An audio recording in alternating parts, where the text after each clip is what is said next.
अस्सलाम वालेकुम वरहमतुल्लाहि वबरकातुहू। तो मैं कुरान शरीफ पढ़ रही थी और 7 पारे में मैंने इब्लीस के बारे में, आदम अलैहिस्सलाम के बारे में पढ़ा। तो मैंने सोचा कि आप लोग के साथ शेयर करती हूँ, बताती हूँ। ऐसे तो मैं शॉर्ट वीडियो में डालती हूँ, तो आप लोग देख सकते हैं। शॉर्ट वीडियो में मैं स्क्रीन भी डालती हूँ, फ़ोटो भी डालती हूँ, ताकि आप लोग भी पढ़ें और ज़्यादा से ज़्यादा सबके साथ शेयर करें, ताकि सबको कुरान शरीफ जिसके पास नहीं है, ट्रांसलेशन के साथ नहीं पढ़ते हैं, जिसके पास तर्जुमे वाली कुरान नहीं है, नहीं पढ़ पाते हैं, तो वो लोग भी पढ़ सकते हैं। तो जिनके पास पैसे नहीं है, वो ले नहीं पाते हैं, तो मैं इस मकसद से डालती हूँ ताकि और भी लोग पढ़ें और जानें। तो मैं कुछ पढ़ के भी सुनाना चाहती हूँ आप लोग को, ताकि आप लोग खुद से पढ़ें। तो कुछ सुन के आप लोग को अच्छा लगे, तो जिसके पास पैसा है या कुछ ऐसा है, पढ़ने का इच्छा हो या जानने का हो, और जितना हो सके जानेंगे, हम अमल करेंगे तो बेहतर हमारे लिए है। बेशक दुनिया से ज़्यादा आखिरत के लिए हमें ज़्यादा सोचना है, क्योंकि दुनिया से बड़ी आखिरत बड़ी है। ठीक है, तो हमें उसके लिए भी तैयारी करनी है। सिर्फ दुनिया में मगन होकर नहीं भूलना है कि हमें आखिरत के लिए भी तैयारी करनी है। तो इसलिए इसमें कुरान शरीफ पढ़ के मैं बताती हूँ कि क्या लिखा है। इससे आपको बहुत कुछ पता चलेगा। बिस्मिल्लाहिर्रहमानिर्रहीम। और हमने तुमको पैदा किया, फिर हमने ही तुम्हारी सूरत बनाई, फिर हमने ही ने फरिश्तों से कहा कि आदम को सजदा करो। सो सबने सजदा किया, मगर इब्लीस ने ना किया, सो वो सजदा करने वालों में ना हुआ। अल्लाह ने पूछा, तुझको किस ने रोका कि सजदा ना किया, जबकि मैंने तुमको हुक्म दे चुका था। उसने कहा, मैं उससे बेहतर हूँ। आपने मुझको आग से पैदा किया और उसको आपने मिट्टी से पैदा किया। अल्लाह ने कहा, तू आसमान से उतर जा, तुझको कोई हक हासिल नहीं कि तू तकब्बुर करे आसमान में रहकर, सो निकल जा, बेशक तू जालिमों में शुमार होगा। तो उसने कहा, मुझे मोहलत दीजिए क़यामत तक। अल्लाह ने कहा कि तुझको मोहलत है।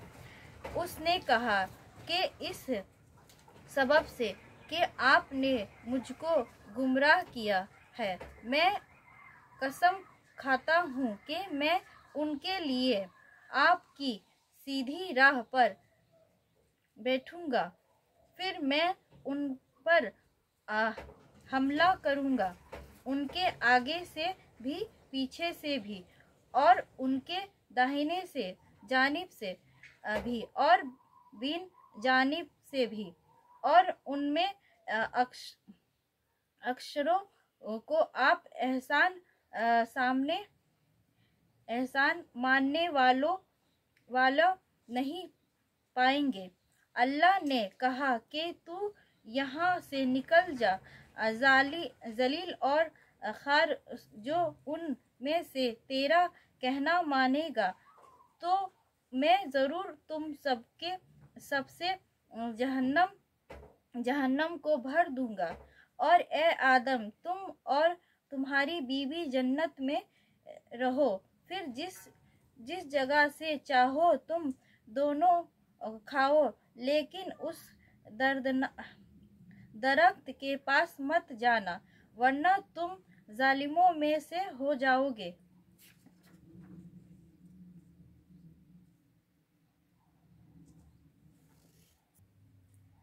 फिर शैतान ने उन दोनों के दिलों में वसवसे डाला और कहने लगा कि तुम्हारे रब ने तुम दोनों के इस दरख्त से मना नहीं किया था, मगर महज इसलिए कि तुम कहीं फरिश्ते ना बन जाओ, ये कहें हमेशा जिंदा रहने वालों में हो जाओ।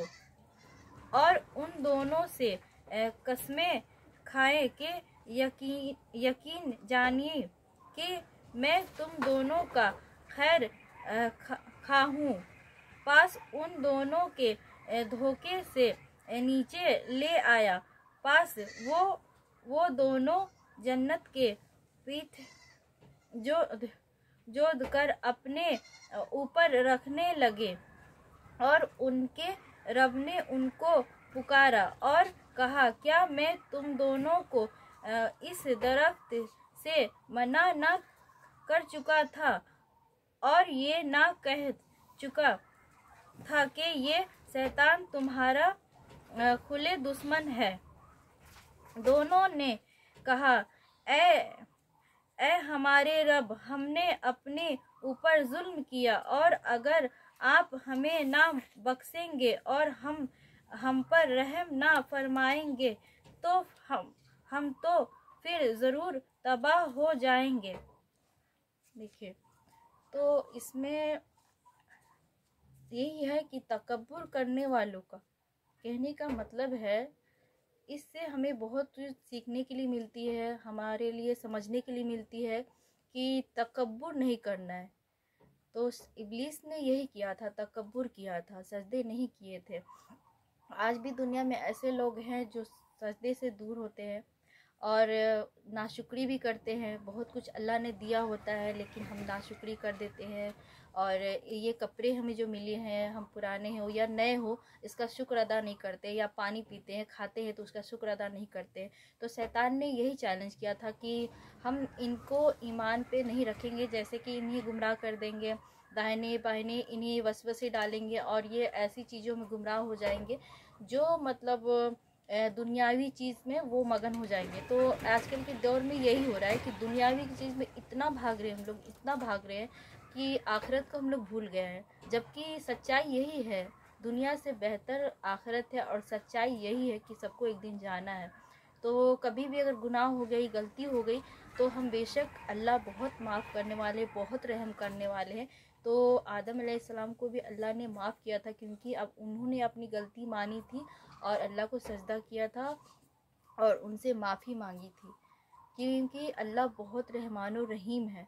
तो अल्लाह ने भी चैलेंज किया कि जब तक मेरा बंदा के जिसमें में रूह रहेगा, मैं बंदे को माफ़ करता रहूँगा। तो जब तक हम जिंदा हैं, हमारे पास तौबा का दरवाज़ा खुला है माफ़ी मांगने का। तो इससे हमें ये सीखने के मिलता है कि अल्लाह बहुत रहमान और रहीम है, हमें माफ़ कर देंगे अगर हम सच्चे दिल से, सच्चे मन से अल्लाह से माफ़ी मांगते हैं। तो ज़रूर, अगर आपसे गलती हो गई है तो तकब्बुर में कभी ना आए, अपने आप को गलती माने और अपनी गलती मानकर अल्लाह के सामने रोए, अल्लाह से माफ़ी मांगे। तो अल्लाह बहुत रहमान और रहीम है, बहुत माफ़ करने वाले हैं।